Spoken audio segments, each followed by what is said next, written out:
اور زیادہ اس میں پریشان نہ ہونا، جب دے سکو گے دے دینا، یہ دور بھی پھر اسلام نے دیکھا اور یہ گھڑیاں بھی دیکھی، جب چیتھڑے پہنے ہوئے تھے، جب پیوند لگے لباس پہنے تھے، جب پیٹ میں ڈالنے کے لقمہ بھی نہیں تھا، اللہ کا دین اس وقت بھی غالب تھا، اور جب گلیوں کے اندر ریشم بکھرا ہوا ہوتا تھا، کوئی اٹھانے والا نہیں تھا، دین اس وقت بھی غالب تھا۔ دین کا غالب ہونا یا نہ ہونا، اس کا تعلق جو ہے وہ مال و دولت سے نہیں ہے۔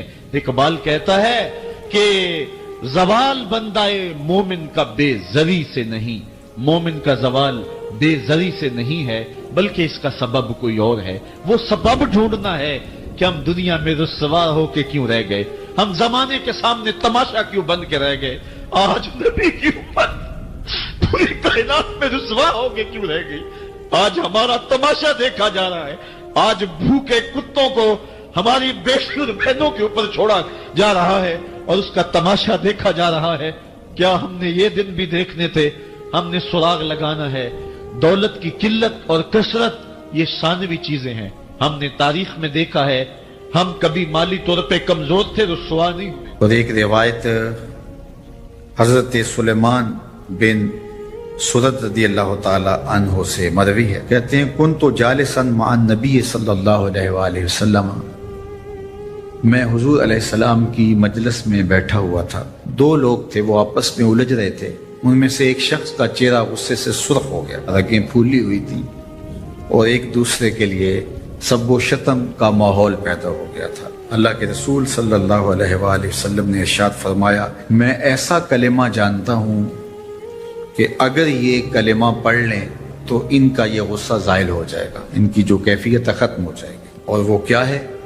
اعوذ باللہ من الشیطان الرجیم۔ یہ پڑھ لیں تو جو ان کے اندر ہے وہ چلا جائے گا۔ تو لوگوں نے اس شخص کو کہا جس کی رگیں پھولی ہوئی تھی اور غصے سے اس کا چہرہ سرخ ہوا جا رہا تھا کہ تعوذ پڑھو، اعوذ باللہ من الشیطان الرجیم پڑھو۔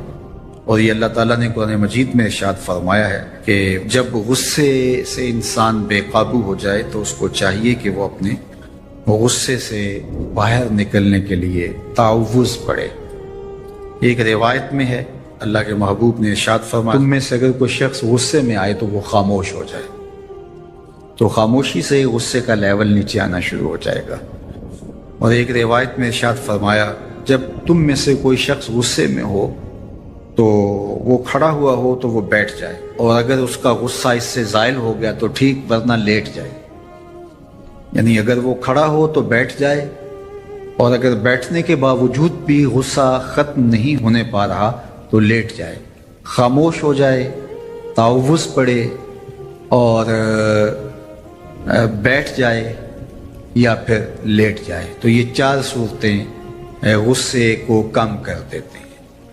تو غصے کو نافذ کرنے کی بجائے کوشش کرنی چاہیے کہ غصہ جو ہے وہ فروغ ہو جائے، کیونکہ غصے میں انسان ایسے امور کر لیتا ہے کہ بعد میں اس کو سخت پچھتاوا ہوتا ہے۔ تو ایک شخص نے حضور سے کہا کہ حضور مجھے کوئی وصیت کیجئے۔ حضور نے اسے ارشاد فرمایا کہ تو غصہ نہ کیا کر۔ اس نے پھر کہا مجھے وصیت کیجئے، تو آقا کریم نے پھر فرمایا غصہ نہ کیجئے۔ اس نے پھر کہا، یہ بات ایک بار نہیں، اس نے کئی بار حضور سے پوچھی۔ وہ کوئی اور وصیت طلب کرنا چاہ رہا تھا کہ یہ تو ٹھیک ہے، کچھ اور وصیت بھی کیجئے۔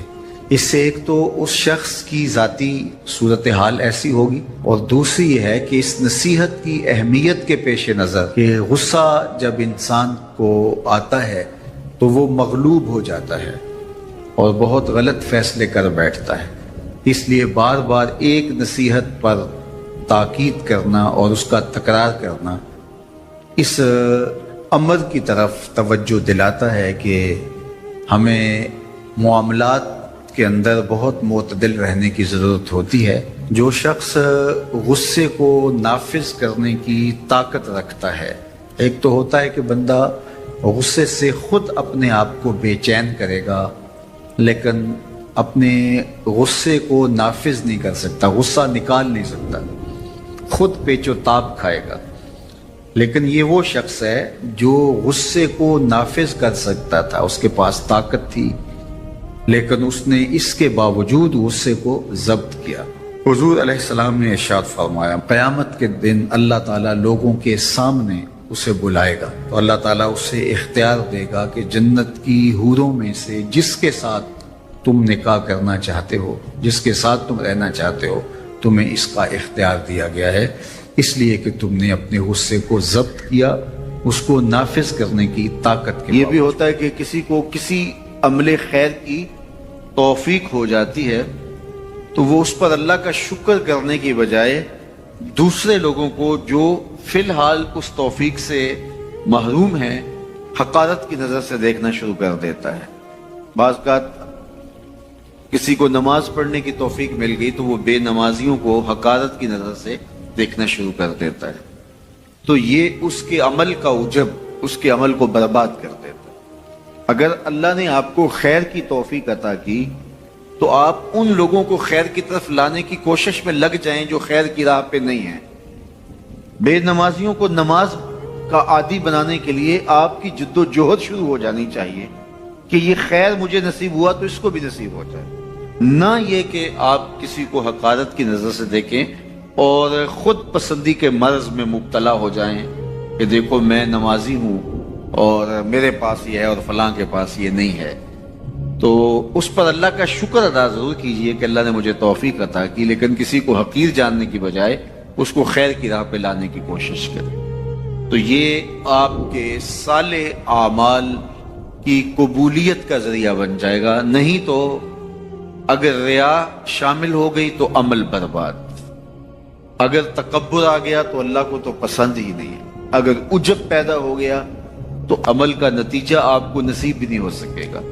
اس لیے عمل خالص ہو، صرف رضائے الہی کے لیے ہو، وہ عمل مرد نے کیا ہے یا عورت نے کیا ہے اس سے غرض نہیں ہے، شرط ہے کہ ایمان کے ساتھ اس نے صالح اعمال کا ذخیرہ جمع کیا ہے تو اس کو اللہ تعالیٰ جل شانہ ستھری، پاکیزہ، مطمئن اور خوبصورت زندگی عطا کرتا۔ اب وہ خوبصورت زندگی حیات طیبہ کیا ہے تو سنیے، حضرت سعید بن جبیر رضی اللہ تعالیٰ عنہ فرماتے ہیں کہ حیات طیبہ سے مراد الرزق الحلال ہے۔ اللہ جل شانہ جس کو پاکیزہ اور ستھری زندگی عطا کرتا ہے اس کو رزق حلال عطا کرتا ہے۔ حلال رزق کا نصیب ہو جانا ایک خوبصورت زندگی کا نصیب ہو جانا ہے، کیونکہ حلال میں طمانیت رکھی گئی ہے۔ ایک شخص جتنا بھی حرام رزق اکٹھا کر لے اس کو اس سے طمانیت باطن، سرور باطن نصیب نہیں ہو سکتا، اس کے اندر اطمینان اور قرار نہیں آ سکتا، کیونکہ حرام میں یہ ہے ہی نہیں۔ تو حلال تھوڑا بھی مل جائے لیکن ہو حلال، وہ باطن کی طمانیت کا سبب ہے، اندر کی روشنی کا ذریعہ ہے، اور ایک سرشار، مطمئن، خوبصورت اور خوشگوار زندگی کی ضمانت ہوتی ہے رزق حلال۔